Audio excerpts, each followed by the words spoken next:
Echoes here, and today we're doing What If Naruto is Raised by Full Kurama part. This is like 9, 10, maybe 11. I kind of forgot, but I will put in the correct one in the title, so when you see that, you'll know what part this is. Okay, so today we are starting the Land of Waves arc. So Naruto, he did take a day off training, expecting this mission. He kind of like under-levels himself. Like, he's thinking he's just, like, maybe a little bit better than the rest Genin. Maybe a little lower. He just thinks that he's an average Genin. That Genin were supposed to start training at his age. So he thinks he's average. So, yeah. He thinks this is going to be hard, maybe, since... Well, yeah, he did find the rest of the missions easy. Because he was a sensory ninja. He easily found anything, and doing the missions was pretty easy for him. Although the others, they had to chase around cats. Of course, it was a tedious job if you don't have body flicker or anything. But yeah, Naruto finished it quick. But after a bit, he realized that maybe they weren't supposed to use jutsu. But it was still easy for him even then, because he's fast. Since he's been practicing taijutsu for so long. So, yeah, he just thought that he was just maybe slightly above average. He didn't know. He just thought that he was near average. So, continue onward.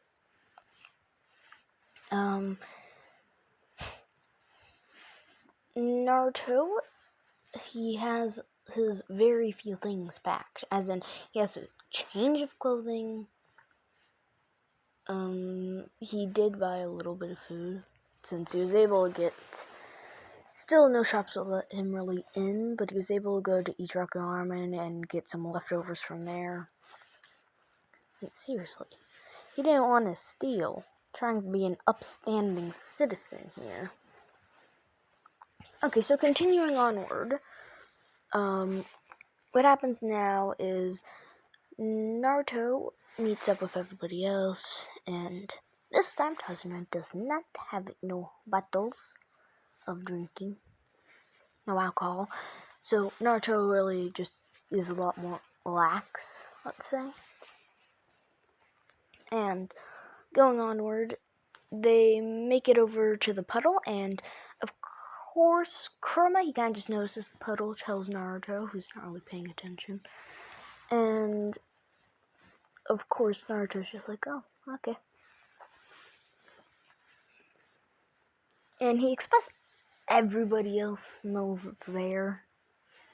Because, he thinks he's average. Everybody else was sensitive. He senses it. He thinks everyone's been preparing for this for their entire lives.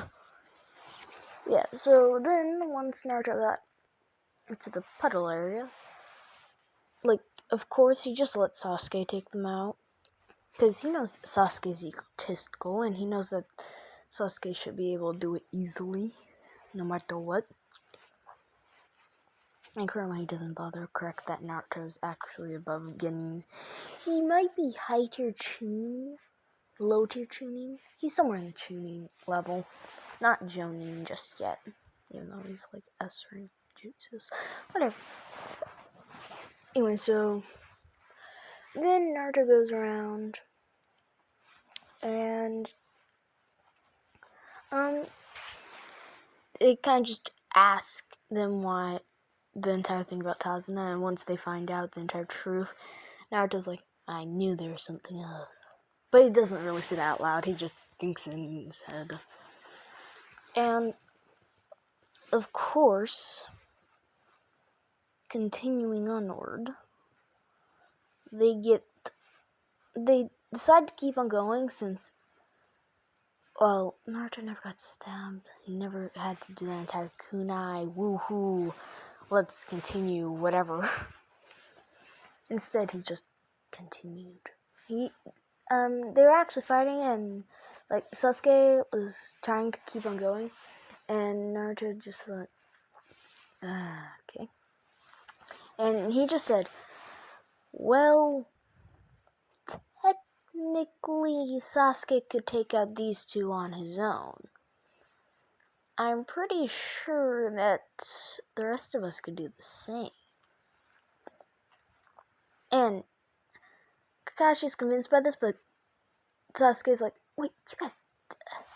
And Naruto just shuts him up by whispering, hey, it's the best way to continue with the mission. Because Naruto thinks that Sasuke's on even with him, and that Sasuke's a normal genin, and that Sakura's just, not prepared.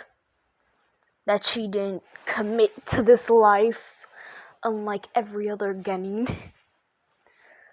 But he is, in fact, very wrong. But continuing onward, I just did something with my phone and I don't know what. Okay, whatever. Oh yeah, I record on the phone. Whatever. Okay, so then Naruto, he continues to go to, with Sakura and Sasuke. Oh, also, I'm pretty sure I forgot to put in the bubbles for the last video. Sorry. Nothing to look at. Anyway, so continuing. Yeah, so once they actually got to, the Zabuza place, Naruto, he knew about the rabbit. Of course, he kunai'd the rabbit. And he, just barely missed, because he didn't know exactly what it was. And of course, Sakura's like, why did you do that to the poor rabbit? And Naruto actually points out that it is a white rabbit, and it's not winter, so hello. And, oh yeah, by the way, Sasuke also knows that puddle earlier. Of course he did. And Sakura and... I forgot the bridge builder's name. I keep on trying to say that's Tazuna, but I don't think that's right. Isn't Tazuna the name of the weirdo dude? The one that gets killed in this arc near the end? The tormentor of the village? Yeah, probably that guy. So I didn't really know at first. But anyway, so continuing onward, what's happening is Naruto points this out, and of course Zabuza just appears. Kakashi takes him on, blah blah blah. But this time, when Kakashi slips, Naruto over here, he don't need to rely on no one else. He just flying Raijins in, of course, since he just throws kunai. Zabuza's like, oh, it's just a kunai, I can just dodge that. Also, yeah, Kakashi still gets put in the water prison. But, by the way, Naruto has precision. So he just uses his one kunai. And the kunai, of course, Tazuna dodges it. And Naruto, he dodged it without breaking the water prison. Naruto, over here, just teleports to the kunai. And, he does shadow clones, he just throws another kunai and says, shadow kunai jutsu. And, that's the shadow clone jutsu, but with a kunai. And, yeah, this caught Zabuza off guard. He couldn't take this. And thus, Naruto then, he did catch his kunai from earlier since he was, teleporting to it, meaning that he could grab it in midair, of course. It's also the same one he used for the shadow kunai. I think that multiplies the seal, making it so Naruto can, teleport from all the kunais that get shadow cloned. I think. Don't know exactly how that works. But, of course, one of the shadow kunais ended up nearby Kakashi, because what else would happen? So, Naruto, he actually put a kunai way back near the others, and he actually just touches Kakashi and goes back to the others, seeing as Kakashi, he's tired. And Naruto needs to do something here. Then Naruto just untouches Kakashi and goes back. And Naruto continues to fight Zabuza for a bit. And Then Kakashi finally on his feet over there, ready for life and everything. Well, he's also very baffled. Sasuke, he's thinking, how does Naruto know that jutsu? What is that jutsu? Sakura's like, huh? And Kakashi's like, flying Raijin? How? And what happens now is Kakashi, he don't have time to question Naruto. So he summons a Chidori. And kind of just like he's gonna just go in. But Naruto actually just teleports near him, touches him. Because still there are some kunais still over there. Teleports near Kakashi, touches him, goes back.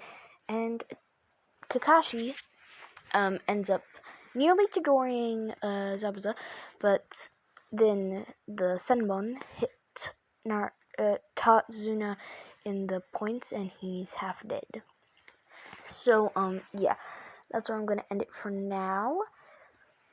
He's not really dead, by the way. I go Xavier, and that is all for today.